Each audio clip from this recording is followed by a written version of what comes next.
All right, all right, all right. All right, good evening, UCCS. Dr. Stiles and I are so excited about this night. Yes, we are a bit crazy for planning an event like this, but tonight it's all about being a little unreasonable. I was once a lucky guest at the home of Mark Zuckerberg in Palo Alto, California. In his living room was a framed picture with just words on it, so it caught my eye, and I walked up toward it. And I read it, and it was the famous quotation from Apple and Steve Jobs titled, "Here's to the Crazy Ones." If you haven't seen it before, it's definitely worth a read. My favorite line is the last line. The people who are crazy enough to think they can change the world are the ones that do. That's right. It's Dr. Kwitek. My name's Colleen Stiles, and the two of us are on the faculty of the Bachelor of Innovation degree. We are so glad to be here. You know, you could be crazy enough to change the world, but a long time ago there were people crazy enough to think they could educate innovators of all shapes and sizes and all majors and give them the skills to get on the court and know how to affect change. That's what the vision of Terry Boult and the Bachelor of Innovation is all about. No matter what you believe in, no matter where you're from, no matter what you want to make a change in, the BI helps you do it. It's incredible. And you know, one of the people that's making a change that we are so pleased to have is Hilary Billings, our MC tonight. Hilary has taken a business, turned it into an LLC, and has been a very successful entrepreneur in her own right. She really epitomizes what innovation is, which is the transformation of ideas into impact. She's showing women that you can be strong, you can be powerful, and you know, you can be beautiful too. So with that, I'd like to introduce our MC tonight, Hilary Billings. Thank you. Baby, you're a firework. Come on, show 'em what you work. Make 'em go, as you Good should. evening, UCCS. How are we doing this evening? Oh, come on, we can do better than that. How are we doing this evening? All right. That's better. Thank you so much for having me. My name's Hilary Billings, and I am so honored to be here this evening. Thank you, Dr. Stiles, Dr. Kwitek, for inviting me out. I am so honored to be your Master of Ceremonies tonight. When I was first asked about being a part of this evening, I wasn't quite sure where my value add would be. But as I learned more about this incredible program where you foster innovation and entrepreneurship, business acumen, and look to make an impact on communities, it occurred to me that there was no one better suited to MC tonight than a former beauty queen. So I immediately got on Priceline and I booked my ticket to serve my country. And while I joke about beauty queens and college students having a lot in common, thank you for those who silently laughed at that joke, the truth is there is a lot of overlap, and our esteemed guest tonight may agree, having hosted both fictitious and real-life beauty pageants. Students and title holders have a lot in common. For example, we are so full of fire to make change in our communities. We're eager to serve as role models, and above all else, we have this optimistic view of obtaining world peace. Thank you. Thank you. Top five, right? That's what you get, world peace. And you might, again, laugh at that, but look at what we're doing here this evening. This is, in fact, history being made right now. We have millennials and not so millennials sharing a table, sharing a meal, and not duking it out over Twitter. Like, that's progress, right? If we're making a step towards world peace, it's happening here, right now. And in the words of a very famous captain, if we can clean up our world, I'll bet you we can achieve warp drive. Let's give a round of applause for that.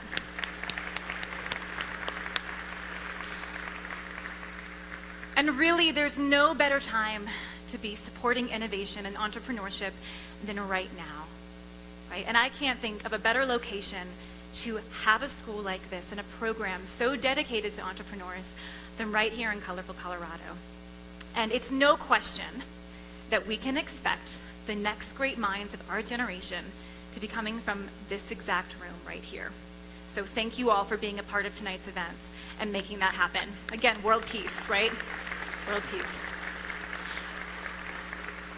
So, for your current and your future contributions to the Bachelor of Innovation, we'd like to thank a few VIPs tonight that are in the audience and joining us this evening. I will ask that when I call your name that you please stand and we hold our applause till the end. Okay, please stand, hold our applause. Good listeners, right? So first, I'd like to introduce Chancellor Venkat Reddy. Please rise. Hold applause. Good listeners, hold applause. Okay, the Chair of the Colorado Board of Regents, Sue Sharkey. Please rise. Sue Sharkey, there she is, wonderful. Chancellor Emerita Dr. Pam Shockley-Zalabak. Please rise. Mayor John Suthers.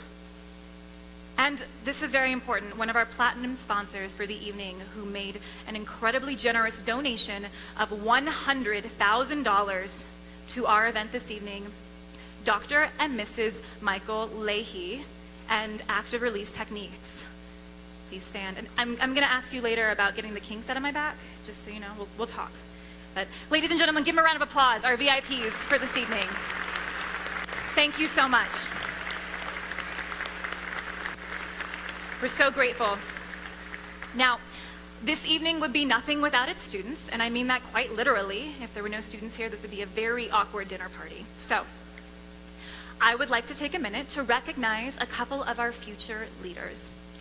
Do we have a Mr. Preston Hare in the audience? Will the real Preston Hare please stand up? Ah, there he is. Preston is a student here at BI and an incredible entrepreneur already in his own right, and he has an incredibly dignified name. Preston spoke at the Board of Regents earlier this month and did an incredible job. And he and his team here at BI created LotSpot, and the team is also here. May the rest of LotSpot please stand up and join Mr. Hare. Let's give him a round of applause for all that you have created. We're so excited for you. Take a bow, give a wave, a curtsy, whatever. There you go. Beautiful, beautiful. 5 out of 5, wonderful. So I received a call from Notre Dame, the university, not as in the Hunchback of, in case there was any question about that. And they wanted to let me know that they were offering an incredibly intelligent blonde a full ride academic scholarship to their doctoral program, and they were going to pay her to teach because of her incredible undergraduate accomplishments.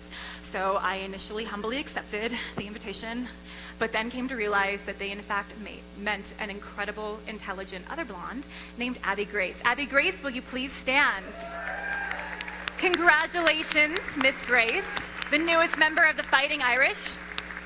She's available for autographs after the show. Please come find her. Congratulations, Abby. It's incredible. Where is Bailey Wild? Will Bailey Wild please rise?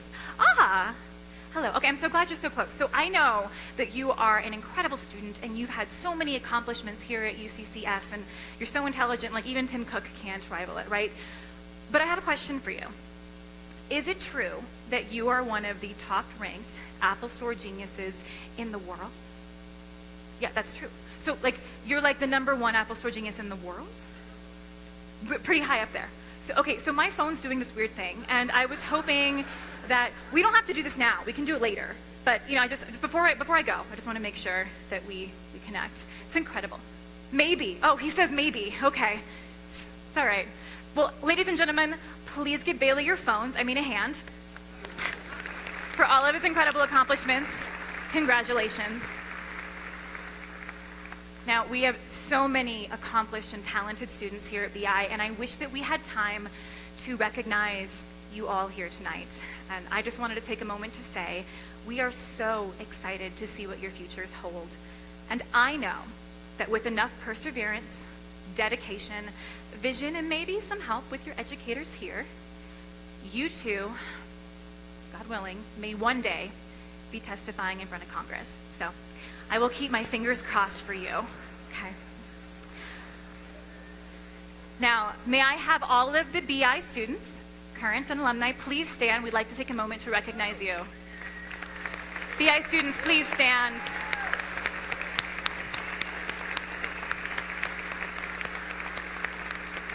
our future leaders, ladies and gentlemen.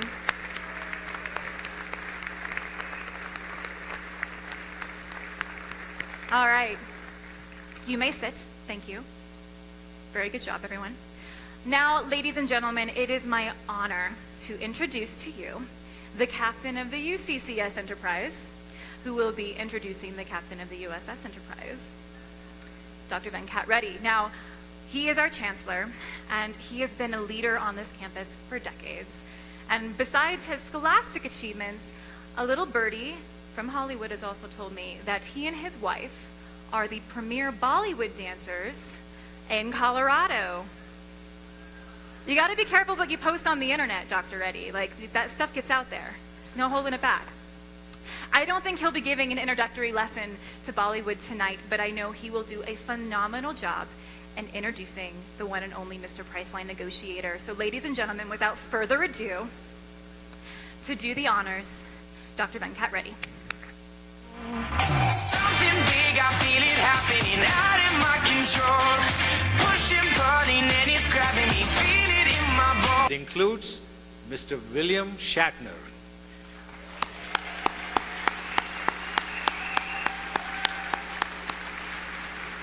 Yes, I'm excited too. It's William Shatner. When I was growing up in India, I still remember vividly, one of my fondest memories was that once a week, I eagerly looked forward to watching a TV show that inspired me. By the way, the only show that was in color on TV for me, it was about a courageous group of explorers on a ship named Enterprise. It wasn't a ship built for the Indian Ocean, but rather one built for the universe. It was a starship. Its captain was James T. Kirk, and his crew were explorers and dreamers. I would never have imagined that my exploration would have led me to Colorado Springs to help serve this great campus and be on this journey with all of you. And I cannot believe that the man I admired on TV when growing up in India is now with me on this stage in real life. Ladies and gentlemen, tonight we celebrate the 10th anniversary of the Bachelor of Innovation program at UCCS. 10 years ago, when I was serving as the Dean of the College of Business, I had the opportunity of being at the ground level when Dr. Terry Boult introduced the concept of innovation education to our campus. I remember taking the proposal to the regents, along with Chancellor Emerita, Dr. Pam Shockley-Zalabak, and Provost Emerita, Dr. Peg Bacon, and Dr. Terry Boult, to receive the regents' approval for launching this program. The BI program started as a dream for Dr. Boult, and with the help of many faculty and staff, they worked hard to make the BI program so successful.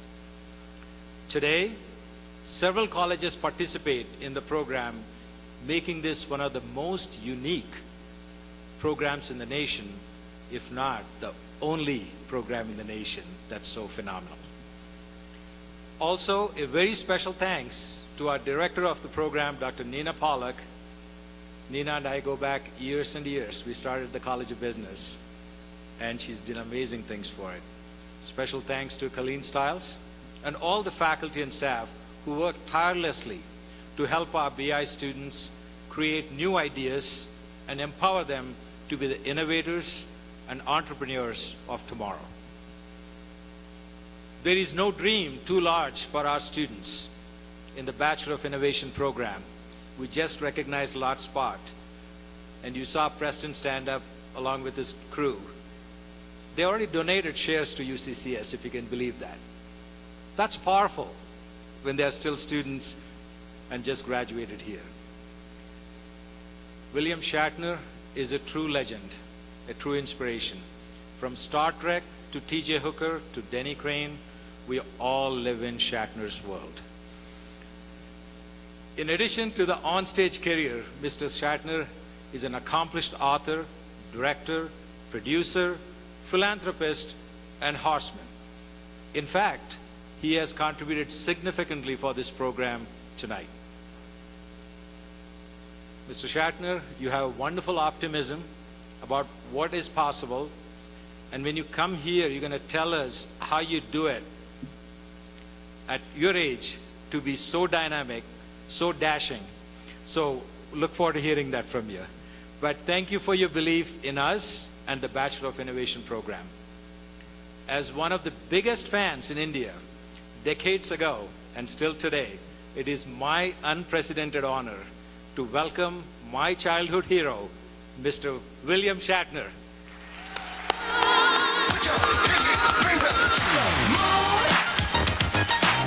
Girls, what y'all trying to do? 24 karat magic in the air. Thank you. Goodness me. Thank you. Goodness. Well, you know, everybody's thanking everybody, and this is the place to thank people. Dr. Leahy, generous beyond belief. Jeff Smith. Jeff, you lent me your airplane to fly me from San Diego to here and back. And it was beyond generous, and they let me fly your airplane a little bit. I'm a pilot, and yeah. So I pulled back on the wheel, and something bent. I'm not sure what it was, but I'm sure it can be fixed. And Chancellor Reddy, thank you so much for that, and all the university leadership and staff. But most of all, I'd like to thank all of you for being here. I want to talk to you about hope. I want to talk to you about dreaming, about utopia, about ambition. You students, those of you that are here and those of you that are not here, about to step into the real world. And the real world is both beautiful and ugly. You can see the beauty from the windows of the university far more easily than the slums of the city. You can see the beauty of pure learning, the theoretical possibilities, the cleanliness of democracy from these hallowed halls, far easier than the grimy corridors of life downtown. But there is also another side to life, and to me that aspect is hope. Hope for the future, hope for relationships, hope for useful work, hope for happiness. And when I look at the world around me, I see an earth on fire. I see ideologies consuming each other. I see countries subsuming each other. Worlds seem to be colliding. Nothing is in harmony. And yet, if we rely on history, it has always been thus. The turmoil of the real world in conflict with the world of ideas, of innovation. We think of the Vikings as being the great bestial warriors in medieval times, but they were also great thinkers. They invented new forms of warfare, new instruments of war, better sailing ships, and some Viking, some brilliant man or woman invented the keel of a sailing ship, which absolutely changed navigation for all time. A change as important as fire and the wheel absolutely changed the way navigation would perform for ages afterwards. An example of war and destruction that begets an enormous bounty for mankind. History is filled with the violent clashes of personalities, ideas, religions, territory, ambitions. It's like matter and antimatter. The future of our planet looks dark with rising seas and an atmosphere that is heating up rapidly, violent storms. But if you students take your diploma and scroll it up tight and look through it as if it were a telescope and fixate on points of light, you might see something different. You might see hope. Last year, a scooter that uses fuel cell technology was introduced. Special liquids struck by high-energy sound waves produce tiny bubbles that rapidly expand and violently collapse, producing light. Using the temperature differences between surface water and the ocean's chilly depths generates electricity. Bacteria breaking down biomass produce hydrogen for use as fuel. Thermal conversion produces fuel with only a water as a byproduct. Wind and solar power are being used more and more extensively. Solar updraft towers. Sunshine heats the air. The convection causes a hot air updraft, causing a chimney effect. This turns turbines. The promise of the future for energy needs is enormous. And that promise holds without pollution. The only problem is to get there as quickly as possible. And that's up to some of you holding your diploma to your eye. It's a race between technology that is killing us and technology that will spare us. Precision agriculture, infrastructure inspection, aerial photography using small unmanned aircraft systems are a reality today. Think of what can be done tomorrow. In aircraft, larger planes with better engines, aerodynamics that are improving continuously. Laminar flow wings on airlines can enter service by 2030. Slender and flexible wings to reduce drag and weight. Space exploration, whether it will contain humans or not, is up for debate, but the exploration of strange new worlds is on the books and will take place. Not in my lifetime, but in yours. Oh, maybe not yours, but some of you in here will see it. New and rare exotic weapons of defense and offense are taking place in research laboratories across the country. As a result of research programs, the next generation of combat aircraft is expected to be a system of systems. Stunning advances have been achieved in a wide range of advanced military technology which will win future wars in recent decades, and yet much of this progress will be dwarfed by wizardry likely to emerge in the coming decades. By mid-century, snipers will have made further strides. Elite forces will probably shoot guided bullets. The U.S. Defense Department has already begun work on a bullet called Exacto with fins that adjust its trajectory in midair. A laser aiming an invisible infrared beam will need to be able to pinpoint the target, but this kit will be mounted on aerostats and satellites to spy and guide missiles. Will make it harder for irregular forces to find sanctuary in mountainous terrain. As 2050 approaches, infantry from advanced forces will become harder to kill. The ballistic vests and helmets worn today cover just about 19% of the body.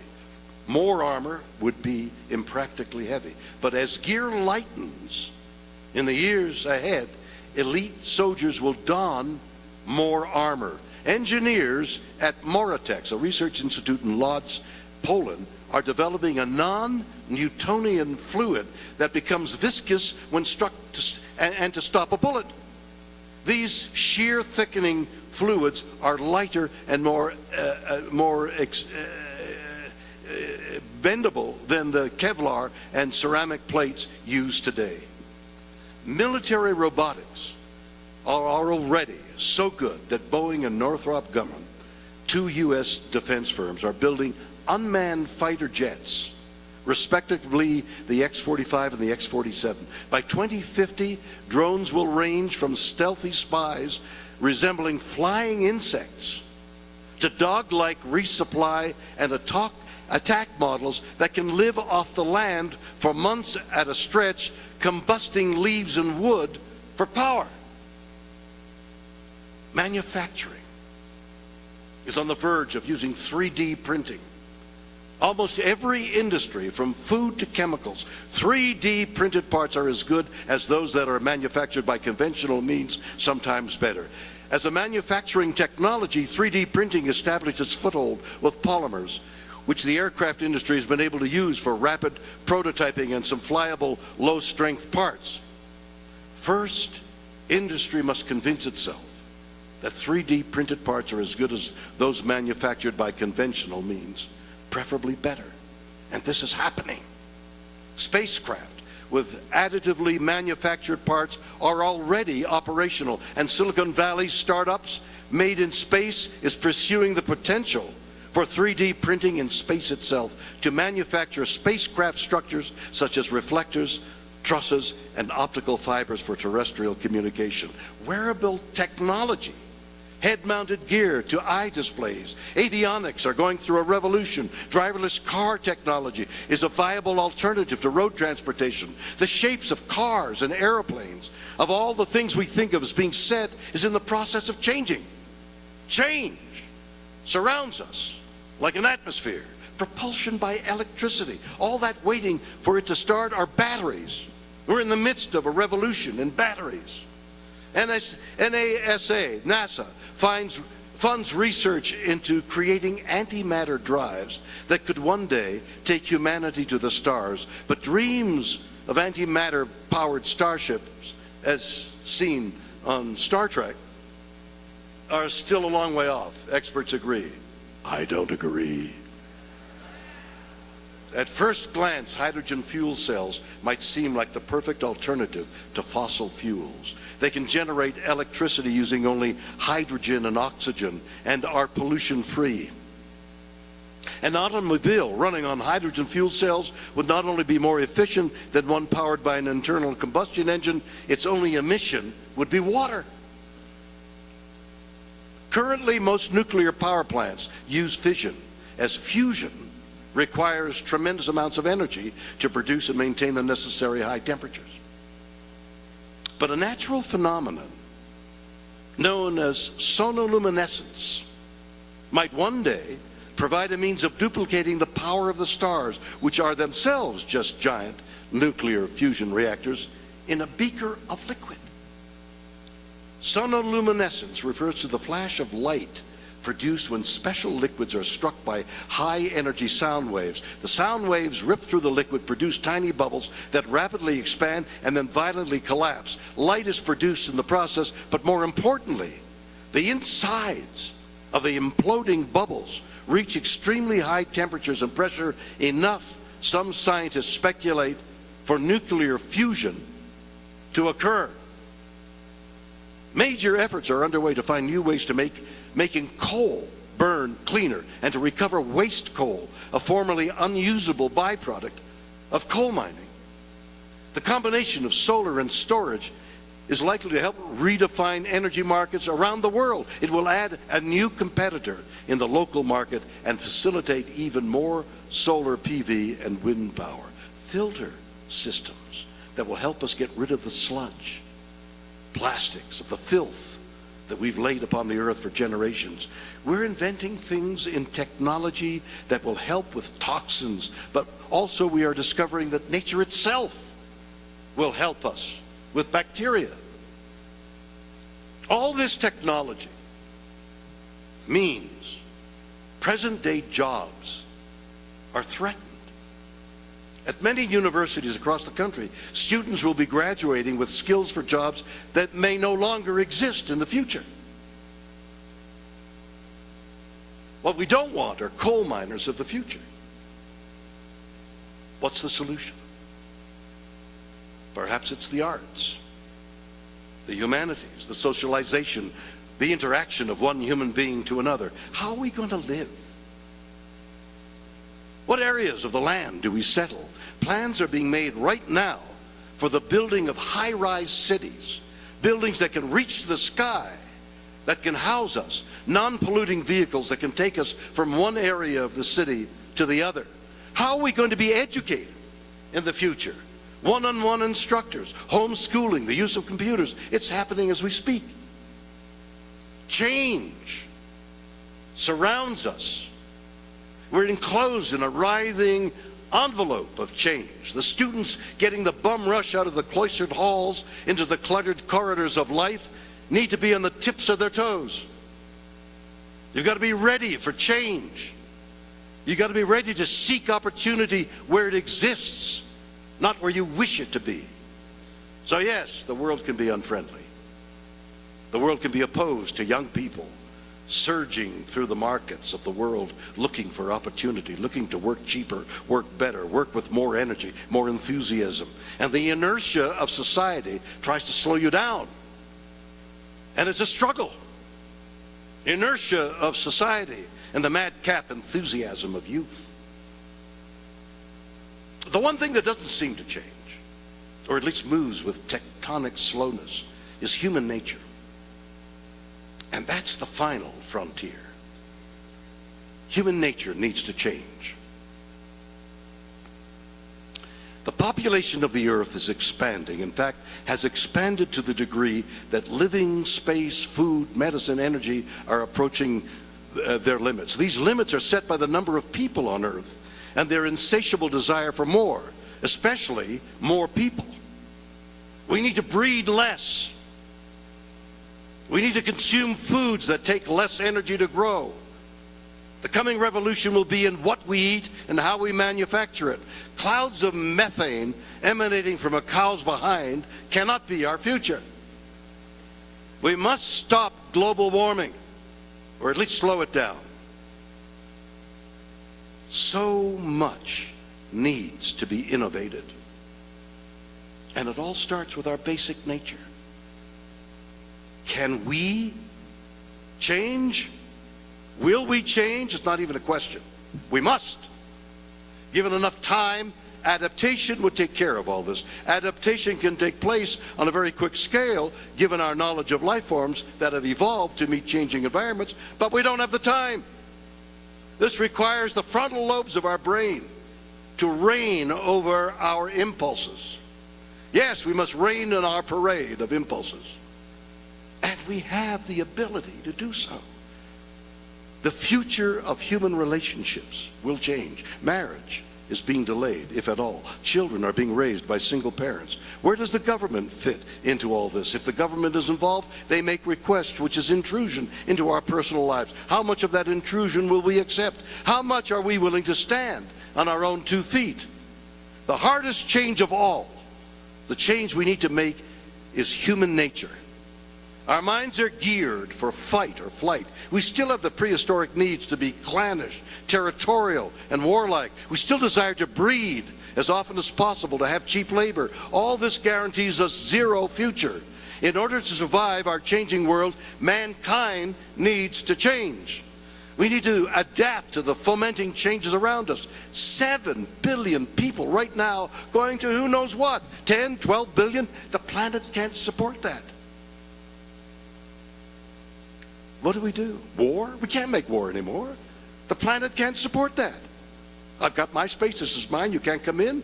The planet can't support that. Human nature has to change, and we can do it. See, I'm an admirer of Dr. Jane Goodall. I visited with her not so long ago, and what an extraordinary character she is. Part of what I'm saying today, the need to be flexible, the ability to change with the changing times, she's a perfect example of adaptability. As you may know, Dr. Goodall has made monumental discoveries about chimpanzees and their nature. She studied to be a secretary, and by chance, she met Dr. Louis Leakey, the famous paleontologist. He convinced her that she had the ability to live in the wild and make scientific observations about chimpanzees. And that begat an entirely different career for that young lady with no degree from an accredited university to becoming one of the leading primatologists in the world. It's incredible. Dr. Goodall observed that the chimps weren't peaceful, docile, and vegetarians. They made war, were cruel at times. They hunted, ate meat, and sometimes each other. But then we discovered there existed another version of the chimpanzee, the bonobo. The bonobo and chimps are separated in Africa by the Congo River. And they've never come together because neither one of them want to swim. The bonobos don't make war and eat meat less often. In fact, the bonobos would rather make love than war. Susan Bloggs, who wrote The Bonobo Way, talks about the evolution of peace through pleasure. So maybe you can take that little rule with you. Make love, not war. The bonobos, according to Franz de Waal, a famous primatologist, describes bonobos as extraordinarily peaceful and often resolve conflicts in a very physically loving way. Peaceful, empathetic, sympathetic, kind version of the chimp. You might say the chimpanzee changed. I myself changed when I went to university, not knowing what I wanted to do. I took a business degree, graduated, but all the time my interest was to be an actor, and so I started a career as an actor and became a writer and all things related to show business, including giving speeches of dubious truths to students like yourself. And I have changed several times through the years. I've become interested in entrepreneurship. I have interests in solar energy, electric bikes, virtual reality. I've allowed my imagination to take me places never thought possible. If I can do it, you can do it. I had a conversation the other day with Professor Colleen, Stiles, and Ben Kwitek. I was telling them about an idea that I had. We were talking about innovation. The Twitter, social media, to everybody, but especially to celebrities, can be very cruel. People say things under the guise of anonymity that you wouldn't say. I can't even choose. I was going to say a dog, but I love my dogs. No, there are things being said on the social media that no human being would want to take responsibility for. So these people do things that are just awful. And Twitter has gotten a bad reputation because of the social media is in some disrepute because of all the things we read about. And yet, I received a tweet from a father in Nanaimo, Vancouver Island. My kid is autistic. All he'll eat is pasta from a carton that has Star Wars on it. Can you help me? I tweeted, this guy needs help. He needs boxes of Star Wars pasta. He received thousands of boxes of pasta, more than the child will ever need. In addition to that, the Kraft company asked the autistic child to help design a new carton with the pasta on it. I received a tweet from a mother in a school on the East Coast saying, some of the kids in my school can't afford lunch. I've been giving them as much money as I can. Can you help me? She received thousands. I tweeted it, just said, this mother needs help. She received a lot of money to buy lunch for the kids. A child in Saudi Arabia tweeted to me, I've been 3 years in kidney dialysis. I can't take it anymore. Can somebody help me? 3 offers of kidneys. A child from England comes to this country for treatment for cancer under a 6-month visa. The 6-month visa is over, his treatments aren't over. He's going to be deported out of the country. She asked for help. I called a senator I know. He helped arrange that the child could stay and finish the treatment. I was shooting film in South Africa And, film company, very elite. They go around in limos. And there are these shanty towns surrounding the major cities in South Africa. They go on for many, many square miles. Poverty, the likes of which we never see here. Even the worst cases are not like what's there. And on the way to some film location, I asked the driver to drive into one of the shanty towns. He said, "You don't want to go in there." I said, "No, I want to go see that." And he drove me in. And as I drove in, I had this feeling of peacefulness and equanimity. And there were mothers playing with their babies, and fathers playing soccer with their sons, and children going to school, and no graffiti, and just a large sign saying, "Say no to drugs." And I said, "I feel this sense of peacefulness. What am I feeling here?" And the driver said, "You're feeling Ubuntu. It means your humanity." And I took that Ubuntu thought of humanity and these many tweets for help that resulted in aid. And it occurred to me that there are many more good people on the social media than there are bad people. And those good people need to be harnessed. They need to be enveloped. They need to be told, here's what we can do. Here's how we can raise the neighbor's barn. So I've started the Ubuntu Discovery Project. I'm using my fan club, which we've just renovated, so there's about 10,000 people that I'm enlisting. This is all happening now, and I'm seeking your help. And using them as discoverers. Where is there a need in your community? Who needs 4 tires on their truck because they can't afford them? Do a little digging. Find somebody in need. Let's tweet that need. And Colorado Springs needs. People in Colorado Springs, there's a guy that, and harness the goodwill that I feel is in the social media. How to do that using the fan club and other people, I'm not quite sure of the mechanism. I need bright innovators to grasp that idea and help me make it a reality. I throw that out to you. Innovators, there lies just beyond our fingertips the mystery of life, just beyond our imagination, a universe of contemplation. We have no idea of anything, merely glimmers of possibilities. It's up to you, students, to explore those worlds. You innovators, up to you to find some tantalizing curiosity and follow it, explore it, enjoy it.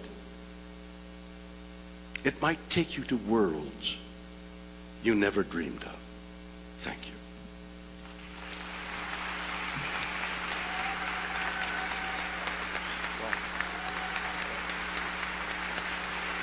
Ladies and gentlemen, Mr. William Shatner. Oh, Captain, my Captain.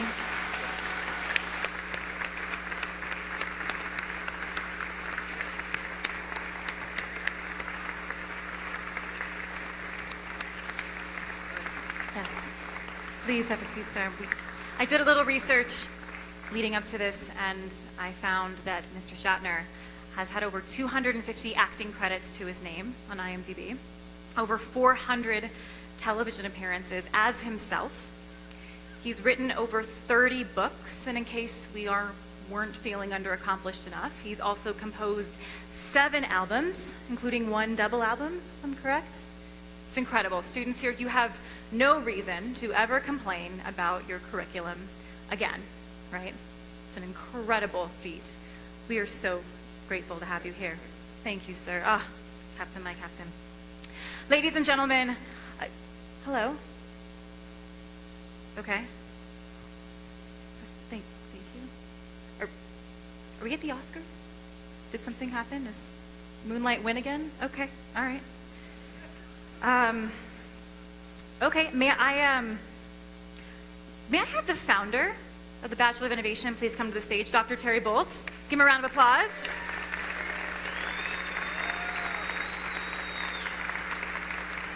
Hello, sir.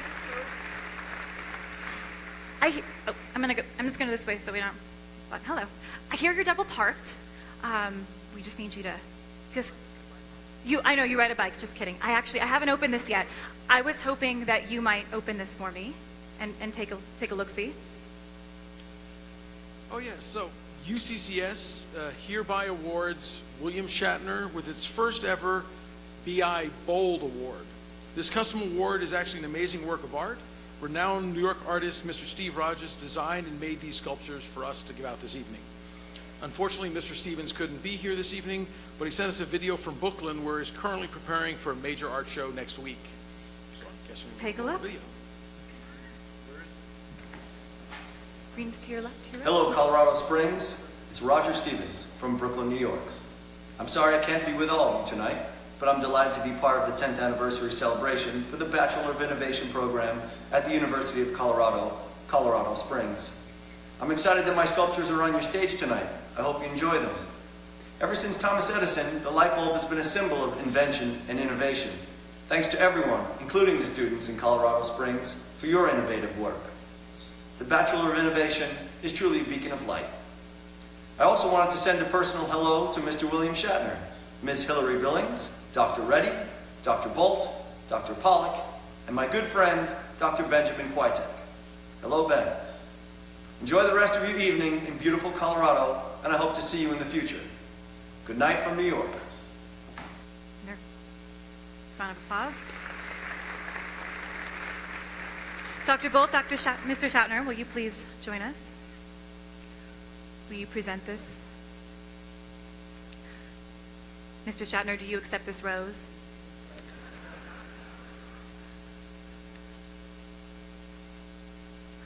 Ooh, it opens. Innovation. Ladies and gentlemen, our first BI Boult recipient.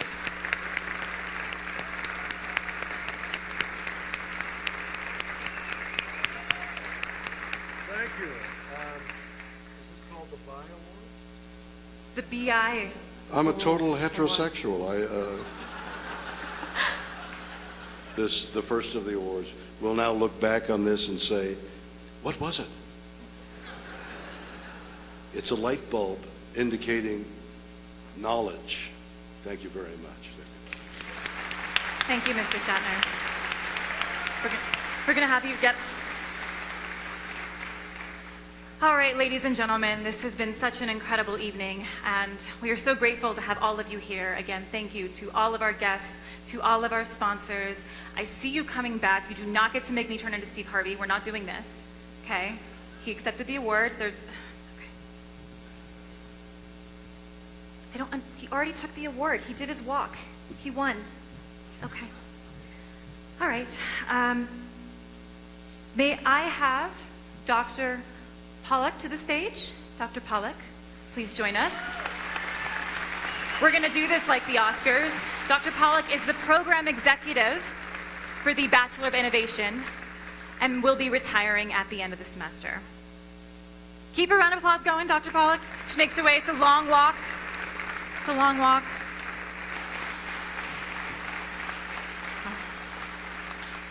I'm going to have you two stand together, kind of like a wedding topper. There we go. Very nice. So together, this pair has made BI one of the most innovative and successful programs here in the United States, and we're so grateful to have you. Mr. Shatner, I'm going to ask that you help me present these awards to Dr. Boult and Dr. Polok. Dr. Boult. Thank you. Thank you for your contribution. So grateful. All right, before you guys scurry off stage, we are going to have you come in front of the podium. We're going to do just one big group shot together. We're going to do one professional photo. Bailey Wild, where you at? You got this, right? Okay. Come in front here. Do a professional photo. Everyone say world peace. All right. Peace.